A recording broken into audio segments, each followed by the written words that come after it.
Sabe, quando a gente pensa em ministério na igreja, geralmente vem uma imagem bem específica na cabeça, não é? Mas e se essa imagem estiver, na verdade, incompleta? Vamos mergulhar hoje numa ideia que pode transformar completamente o nosso entendimento. Uma ideia que transforma espectadores em participantes ativos e que revela o verdadeiro motor do crescimento da igreja. Ok, vamos começar pelo começo. A obra do ministério. A grande pergunta aqui é: de quem é essa responsabilidade afinal? A resposta que a gente costuma dar quase que no automático talvez não seja bem a que as escrituras apontam. Então vamos ser sinceros, quando alguém fala obra do ministério, qual é a primeira imagem que vem à mente? Qual rosto? Qual função? É quase instantâneo para muita gente. E a resposta para a maioria de nós é essa aí. O pastor, o pregador, alguém que está lá na frente, em destaque. É uma visão tão comum, tão enraizada, que a gente nem para questionar. Só que é exatamente aqui que um problema fundamental começa a nascer. E esse problema nos leva direto para um modelo que, sem a gente perceber, pode se instalar na igreja. O modelo do consumidor. E as consequências disso, olha, podem enfraquecer a comunidade inteira. O que acontece é que a igreja pode acabar virando uma espécie de prestadora de serviços espirituais. As pessoas chegam, sentam, assistem a uma bela apresentação, recebem uma mensagem e depois vão para casa. Fim. Elas nunca se veem como parte ativa daquilo tudo. E essa frase aqui, ela resume tudo de forma perfeita. Deus nunca planejou uma igreja onde poucos fazem e muitos assistem. Essa imagem de uma plateia passiva e um pequeno grupo de profissionais no palco não poderia estar mais longe do plano original. E esse slide aqui deixa o contraste bem claro. De um lado a gente tem a igreja como espetáculo.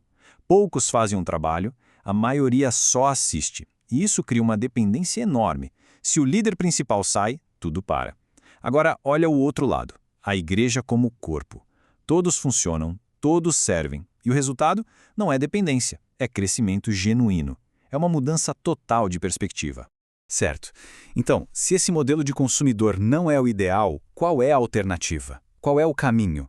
Vamos dar uma olhada no plano original, na arquitetura que Deus pensou para uma comunidade de fé saudável e que cresce de verdade.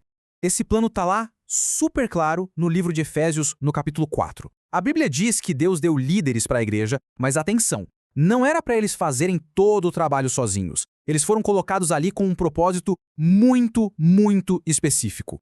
E o propósito é esse aqui. A grande missão da liderança é o aperfeiçoamento dos santos. A virada de chave está aqui. O trabalho do líder não é fazer a obra, mas sim equipar, treinar, preparar todos para que eles façam a obra do ministério. E o resultado que se espera com isso é incrível. O foco sai totalmente do palco e vai para a vida real, para o dia a dia. O objetivo não é criar especialistas em falar bonito, mas sim formar pessoas maduras na vida. Gente que ora de verdade, que cuidam umas das outras, que vive e compartilha o que aprendeu. Tá, isso tudo soa muito bem na teoria, mas como isso acontece na prática? Como é que alguém sai do banco da igreja e entra no campo de jogo? Essa parte aqui explica que o processo é muito mais orgânico e natural do que a gente imagina. E aqui está o segredo que derruba a maior barreira para o serviço, aquele medo de não estar pronto. O amadurecimento, o tal aperfeiçoamento, ele não é um pré-requisito para começar. Pelo contrário, ele é o resultado de começar. Ele acontece no meio do caminho.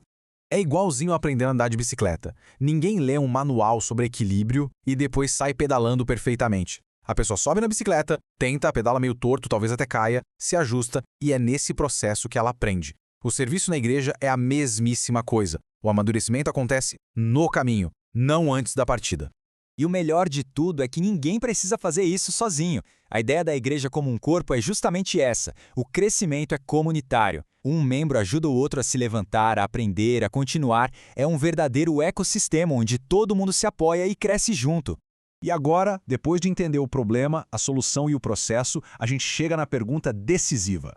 No fim das contas, tudo se resume a uma escolha fundamental que define a saúde e o futuro da igreja. Vamos voltar para aquela comparação. A igreja dependente é frágil. Se o líder para, tudo desmorona. Já a igreja viva é forte, é resiliente, porque a vida não está concentrada em uma pessoa só, ela está em todos. A primeira pode até lotar, mas não amadurece. A segunda, essa sim, cresce e amadurece de verdade. Que essa frase fique na nossa mente. A qualificação não é o ponto de partida.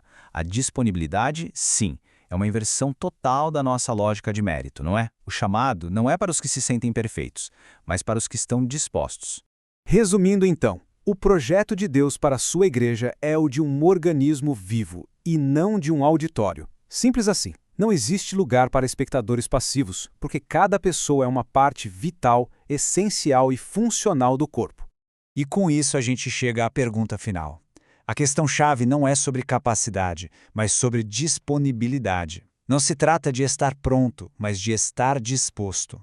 A reflexão que fica para cada um de nós é: qual tem sido a nossa resposta para esse chamado de participar?